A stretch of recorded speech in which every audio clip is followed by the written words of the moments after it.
जो समाज, जो राष्ट्र अपने इतिहास को भूल जाता है, अपनी संस्कृति को भूल जाता है, तो धीरे धीरे वो भी एक इतिहास बनकर के रहता है, दुनिया से खत्म हो जाता है।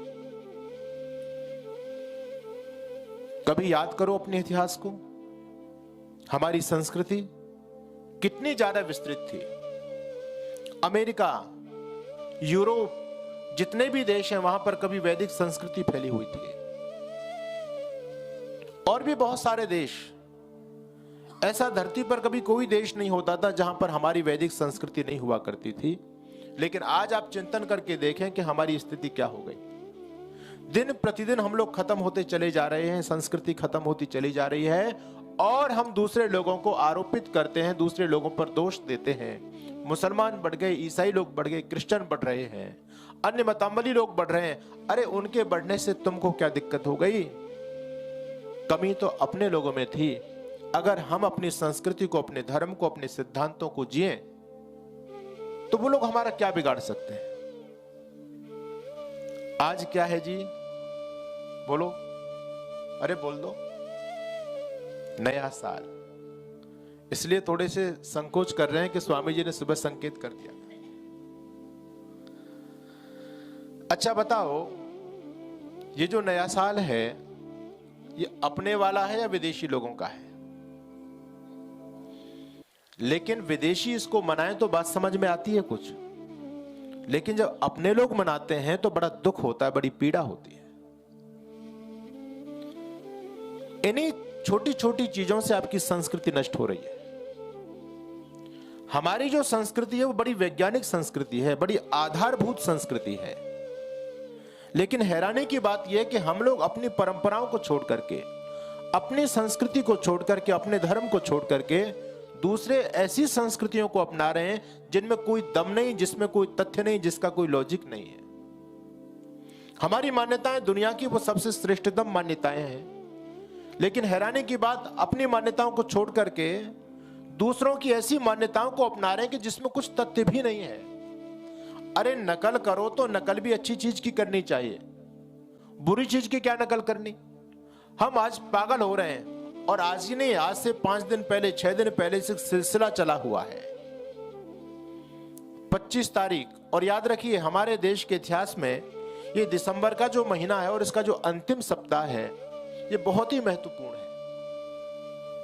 हम लोगों का बड़ा गौरवशाली अतीत है ये दिसंबर का जो अंतिम सप्ताह, लेकिन हम लोग उस इतिहास को भूल गए। उस इतिहास को, उस बलिदानी परंपराओं को भूल करके नई एक चीज हम लोगों ने अपनानी शुरू कर दी। और 25 दिसंबर आता है तो मुझे हैरानी होती है, मुझे दुख होता है कि जब भारत देश के लोग रामकृष्ण की संतानें जब हैप्पी क्रिसमस डे बोलती हैं तो निश्चित रूप से हमको ये डर लगने लगता है, भय सताने लगता है कि आखिर ये वैदिक संस्कृति बचेगी कैसे। चिंतन करना कभी, इस देश की संस्कृति को नष्ट करने में हमारा कितना बड़ा हाथ है या नहीं है, ये कभी अपना चिंतन करके देखो। हम जयचंद को गालियां देते हैं कि उसने गद्दारी की धर्म के साथ में, देश के साथ में, लेकिन क्या हम भी तो उस जयचंद वाली श्रृंखला में नहीं खड़े हैं? अगर हम अपनी संस्कृति के साथ में गद्दारी करते हैं, गद्दारी का मतलब आप लोग समझते हैं, अपनी संस्कृति को न मान करके, अपनी मान्यताओं को न मान करके जब दूसरे की मान्यताओं को हम प्रश्रय देते हैं, बढ़ावा देते हैं, तो क्या ये अपनी संस्कृति के साथ में गद्दारी नहीं है? ये अपने देश के साथ में गद्दारी नहीं है?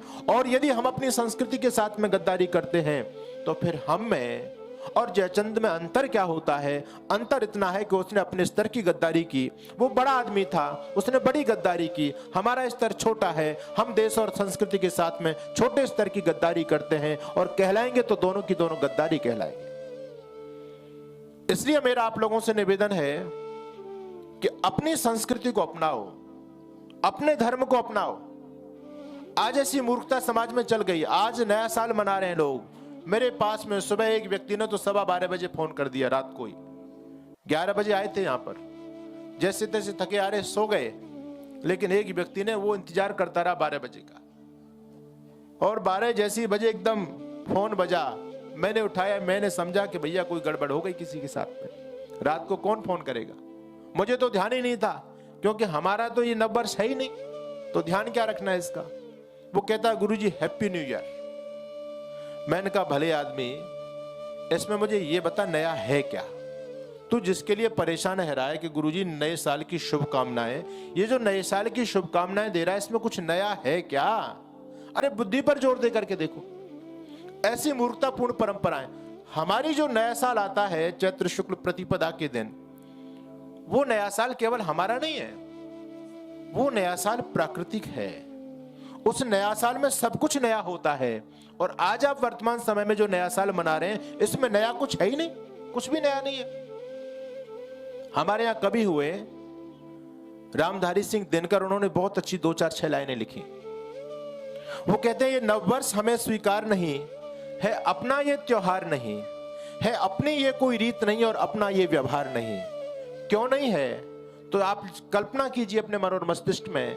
राष्ट्रकवि ने लिखा, धरा ठिठुरती है सर्दी से, आकाश में कोहरा गहरा है। आज देखा ना आप लोगों ने, सुबह सबकी जो है ना स्थिति खराब हो रही थी, भयंकर, कुछ भी दिखाई नहीं दे रहा, वेंटिलेट हो गई, नहीं आ पाई।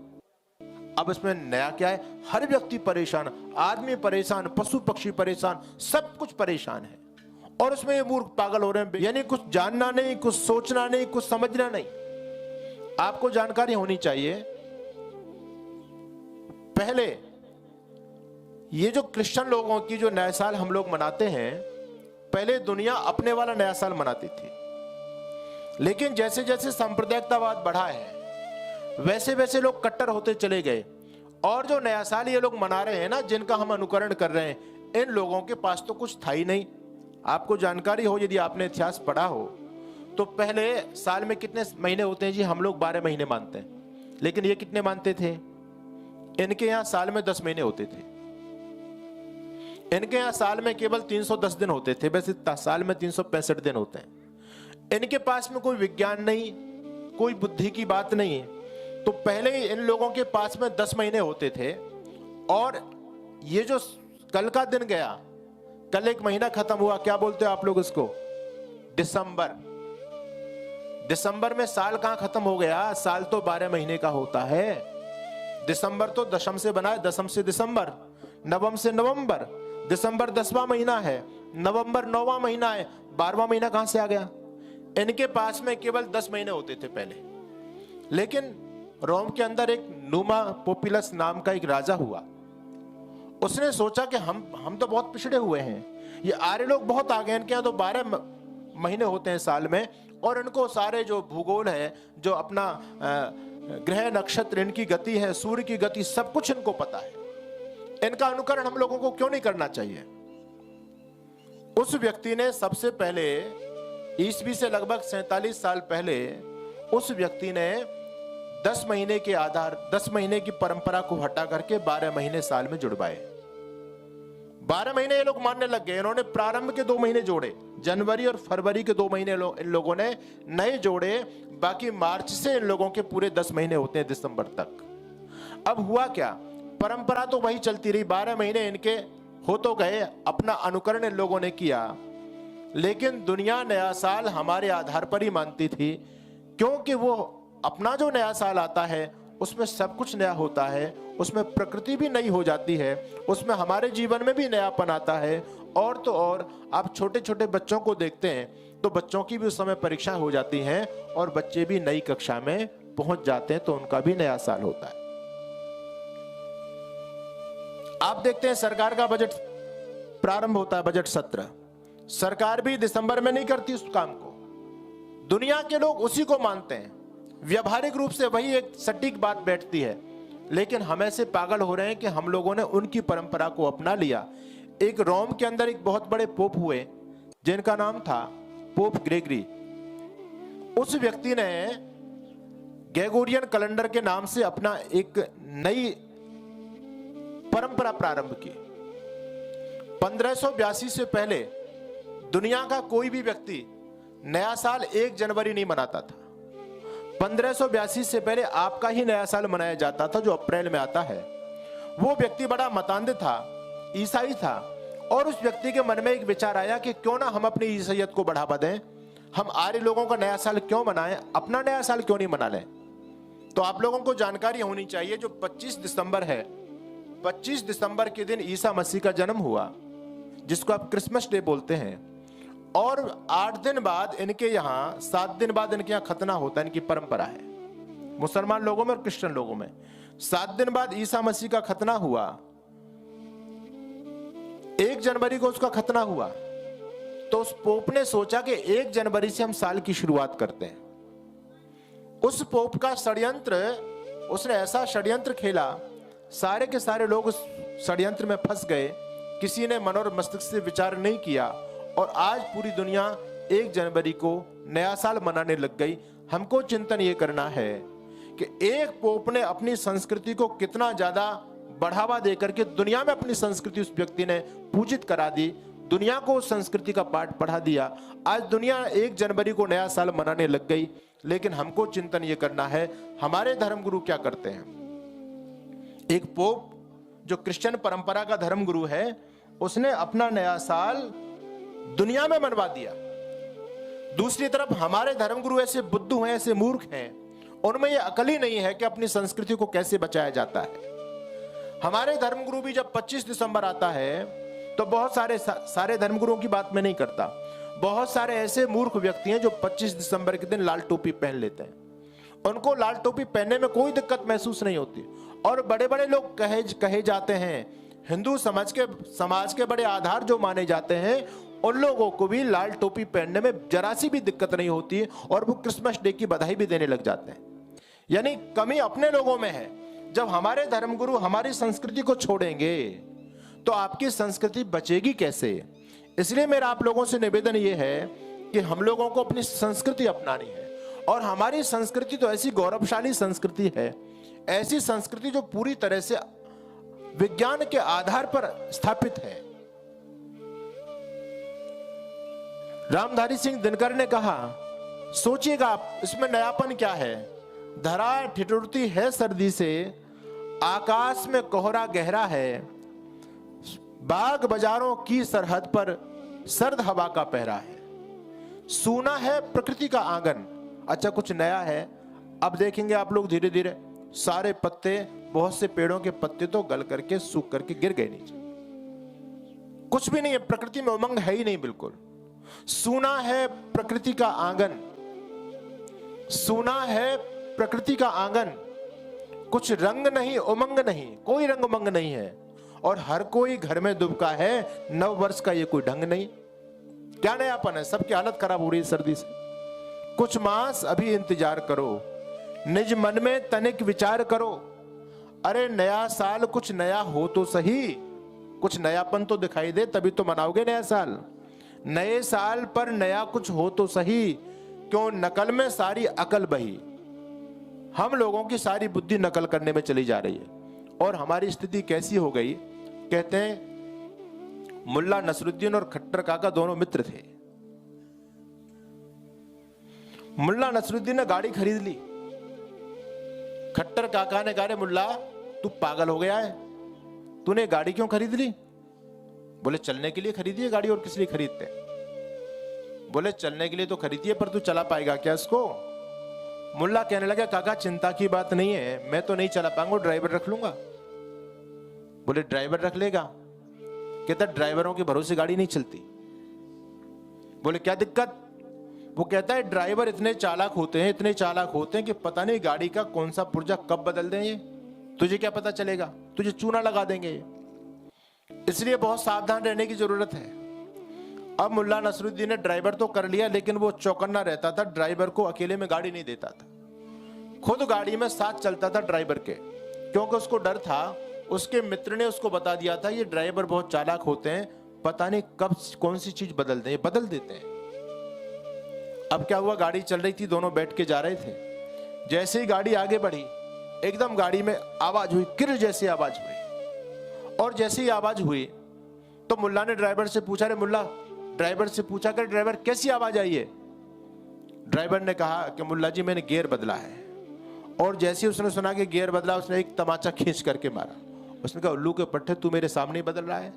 अरे मेरे मित्र ने कहा ड्राइवरों से सावधान रहना, ये चीज बदल देते हैं, तू मेरे सामने ही बदल रहा है। पीछे बदलता तो कुछ बात समझ में भी आती थी, तो जो ऐसे मूर्ख होते हैं ना, जो बात को नहीं समझ पाते, वो उपहास का पात्र बनते हैं।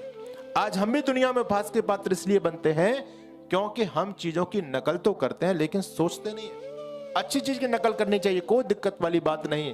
तो हमारे कवि ने कितनी गजब की पंक्ति लिखी। वो कहते हैं कि सुना है प्रकृति का आंगन, रंग नहीं उमंग नहीं, हर कोई घर में दुबका है, नव वर्ष का ये कोई ढंग नहीं। अरे चंद्रमा सभी इंतजार करो, निज मन में तनिक विचार करो, नया साल कुछ नया हो तो सही, क्यों नकल में सारी अकल बही।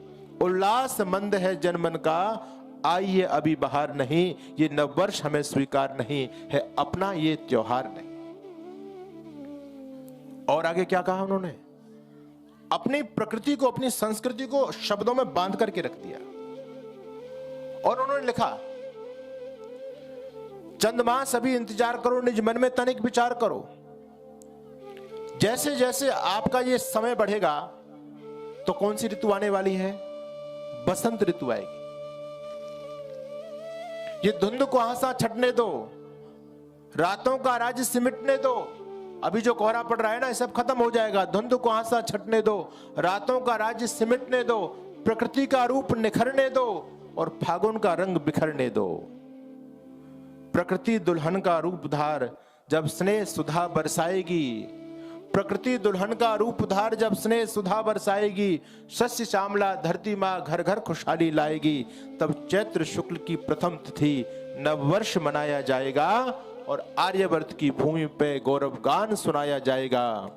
आर्यवर्त की भूमि पर गौरव गान सुनाया जाएगा। युक्ति प्रमाण से स्वयं सिद्ध नववर्ष हमारा हो प्रसिद्ध। अब बताओ, इसमें सब कुछ नया हो रहा है या नहीं हो रहा? जीवन में उमंग है, व्यवहार में उमंग है, प्रकृति में उमंग है। अरे नया अन्न भी आ जाएगा आपके पास में। अब कुछ क्या है? कुछ भी नहीं, सबकी हालत खराब है। युक्ति प्रमाण से स्वयं सिद्ध नववर्ष हमारा हो प्रसिद्ध, आर्यों की कीर्ति सदा सदा, नववर्ष चैत्र शुक्ल प्रतिपदा। नववर्ष कब आता है हमारा? चैत्र शुक्ल प्रतिपदा के दिन आता है। और आप देश के इतिहास को जब देखेंगे तो हमारे महापुरुष लोगों ने इस दिन को बहुत विशेष माना है, इस दिन को शुभ माना है।